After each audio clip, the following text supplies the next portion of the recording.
नमस्कार विद्यार्थी मित्रांनो, आपण आपल्या अकाउंट मधील प्रकरण नंबर 8 भागांचे लेखांकन यामध्ये गणित नंबर 6 घेणार आहात. याच्या अगोदरच्या व्हिडिओमध्ये आपण प्रो रेटा अनुपातिक प्रमाण काय असते ते समजावून सांगितलंय. ते व्हिडिओ बघितल्यानंतर हे गणिताचा व्हिडिओ बघा, तोपर्यंत हे डायरेक्ट बघितल्यानंतर हे कळणार नाही. ठीक आहे, गणित काय बघू. गणित नंबर 6 सानिका कंपनी लिमिटेडचा आहे. गणित एकदा वाचून घेऊया, त्याच्यानंतर ते गणित काय करूया उत्तरामध्ये लिहून घेऊया.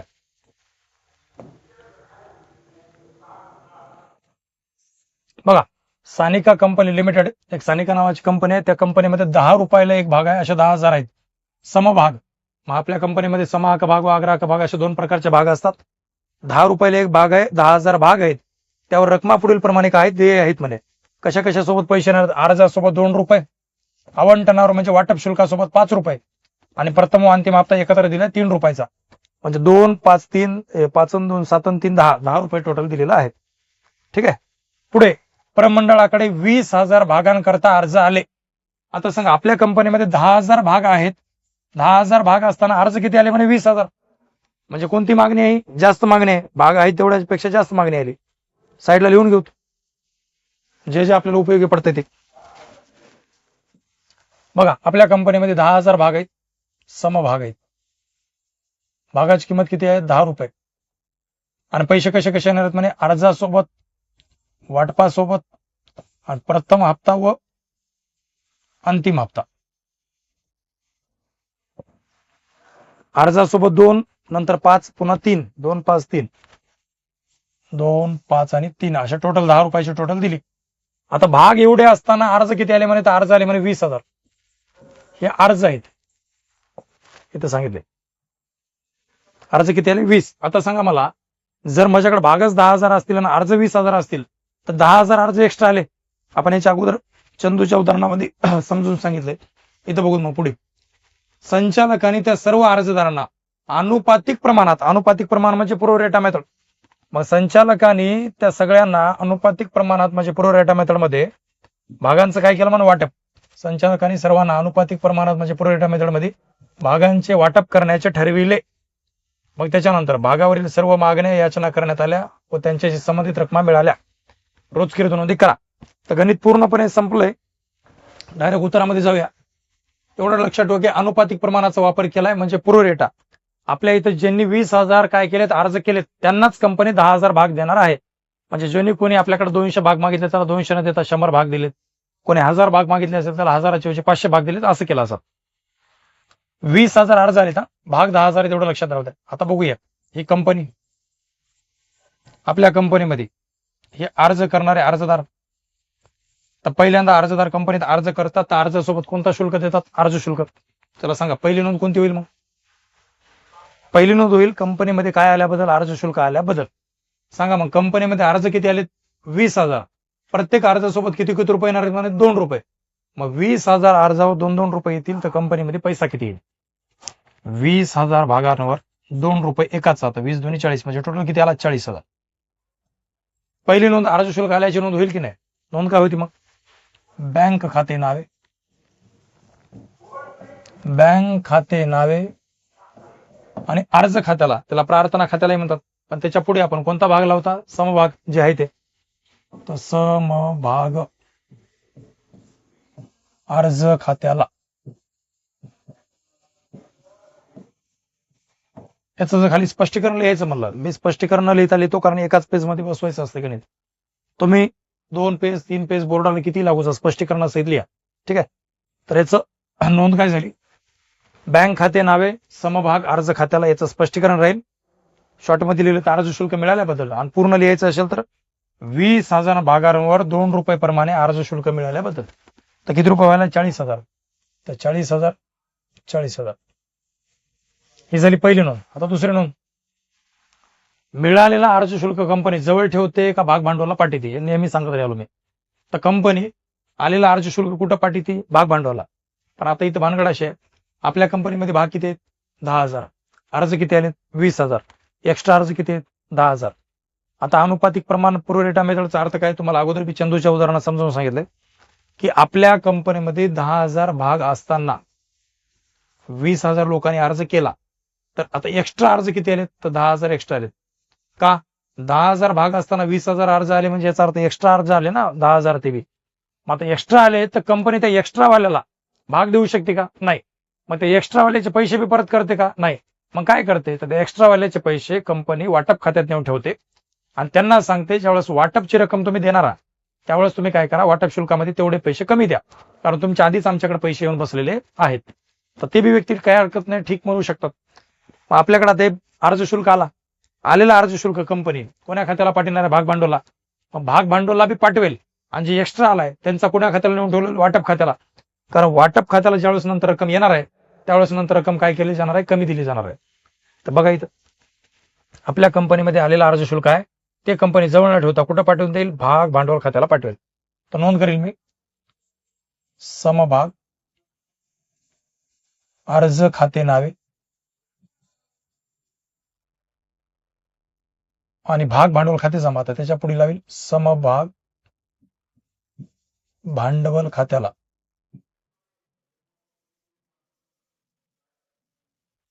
हीच नोंद राहते नेहमीची.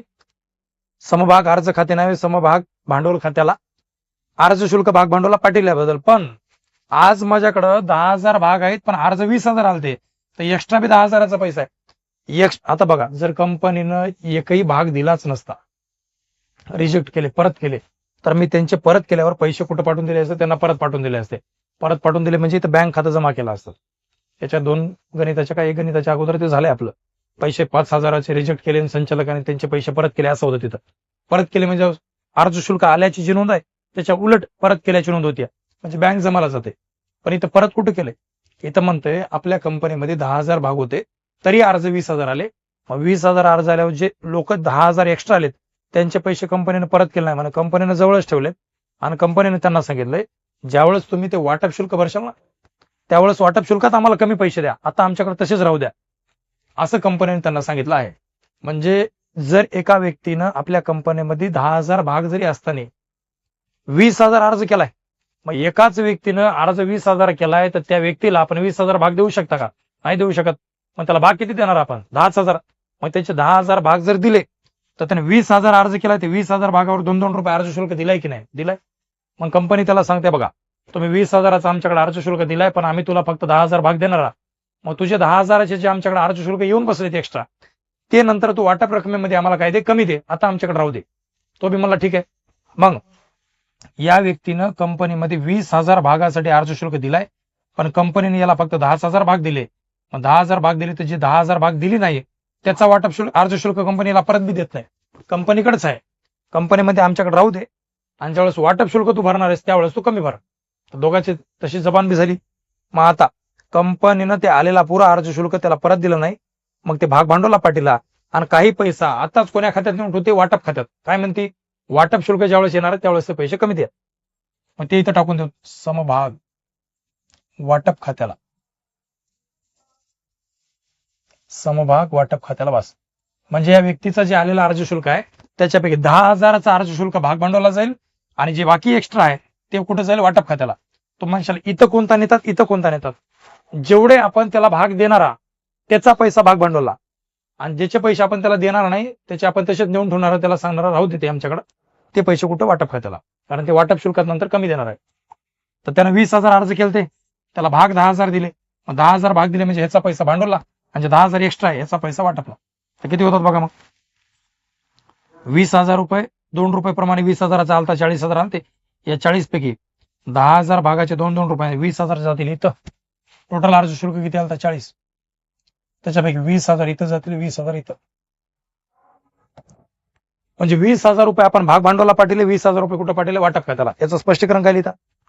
अर्ज शुल्क भाग भांडवल खात्याला व वाटप खात्याला स्थलांतरित केल्याबद्दल कोणता शुल्क कोण्या कोण्या खात्याला? तर अर्ज शुल्क भाग भांडवल खात्याला व भाग वाटप खात्याला काय केल्याबद्दल? स्थलांतरित केल्याबद्दल. चला इथपर्यंत झालं. आता सांगा या 2 नोंदी याच्या झाल्या की नाही? याच्या 2 झाल्या, प्रत्येकाचे 2-2 होतात. आपल्या कंपनीमध्ये भाग किती होते? 20. नाही 10,000 भाग होते. अर्ज किती आलते? 20,000. मग 20,000 जर अर्ज आलते तर आपण त्या चंदूला किंवा जे कोणी गणितात आहे त्या व्यक्तीला 20,000 त्यांना अर्ज केले म्हणजे काय 20,000 भाग देऊ शकणार नाही, रातोरात थोडी ना भाग वाढणार येतं आपल्याला. तर आपण फक्त त्याला 10,000 भाग देतील आणि 10,000ला त्याला सांगशाल बाबा तुला 10,000 काय आम्ही भाग दुसरे देणार नाही, तू 20 जरी आमच्याकडे अर्ज केला असेल 20,000, तरी तुला 10,000 भाग दिले जातील आणि तुझे 10,000चे जे एक्स्ट्रा पैसे येऊन बसले अर्ज शुल्काचे ते आमच्याकडे राहू दे, ते आम्ही वाटप खात्यात नेऊन ठेवायला, आणि ज्यावेळेस तू वाटपाची रक्कम देशील ना त्यावेळेस तिथं कमी दे. तर दोघांची जबान झाली. तर हे पैसा झाला. आता कोणता पैसा राहील? वाटप शुल्क. मग कंपनी त्याला वाटप शुल्क काय करेल? मागवेल. मागेल नोंद. वाटप शुल्क मागेल नोंद काय? समभाग वाटप खाते नावे, समभाग वाटप खाते नावे भाग भांडवल खात्याला. त्याच्या पुढे सम शब्द लावता. समभाग भांडवल खात्याला.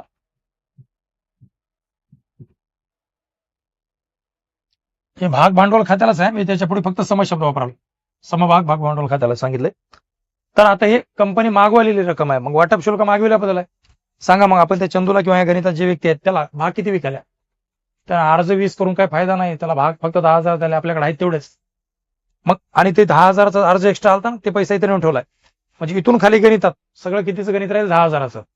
तर 20,000साठी अर्ज करून काही फायदा नाही. कंपनी त्याला फक्त भाग 10,000 दिली आणि उरलेलं त्याचं अर्ज शुल्क आहे ते आधीच नेऊन ठेवले वाटप खात्यामध्ये. तर गणितात आता त्याला वाटप शुल्क मागवायचं आहे. किती भागावर मागवूया? 10,000 भागावर, त्याला दिलेल्या भागावर. याला 10,000 भाग दिले तर कंपनी सांगते तुमच्या 10,000 भागावर वाटप शुल्क आणून भर. किती रुपयानं? 5 रुपयानं. मग 10,000 भागांवर 5-5 रुपये त्याला वाटप शुल्क जर मागला तर 10,000 गुणिले 5 म्हणजे 50,000 मागला. 50,000 50. आता हा काय म्हणेल? वाटप शुल्क 50,000 मागला. स्पष्टीकरण काय राहील? वाटप शुल्क मागविल्याबद्दल. पूर्ण लिहायचं असेल तर 10,000 भागांवर 5 रुपये प्रमाणे वाटप शुल्क मागविल्याबद्दल. मागेल्यावर हा काय करेल? भरेल. पण तो म्हणेल मी 50,000 काय म्हणून भरू? माझे आधीच तुमच्याकडे अर्जाचे पैसे एक्स्ट्रा येऊन बसले, ते किती आहेत? 20,000. मग तो म्हणेल कंपनीला की मी तुम्हाला आधी 20,000 रुपये एक्स्ट्रा दिले अर्जासोबत, तर माझे ते 20,000 काढून आता तुम्ही मला 50,000 मागायला मान्य आहे, मागवलंय, मागवल्यापैकी 20,000 काढून आता मी 30च देतो. तर कंपनीकडे तो आता किती देईल? फक्त 30,000. तर नोंद होईल. बँक खाते नावे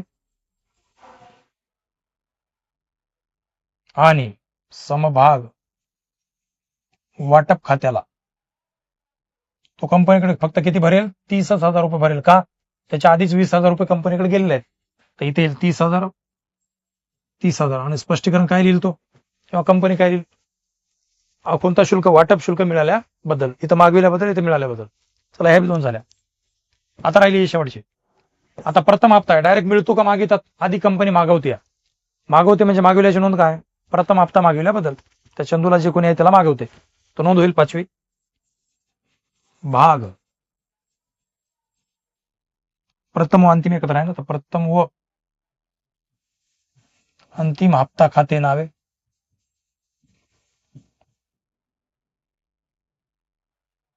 समभाग आहे ना, ते समभाग भांडवल खात्याला.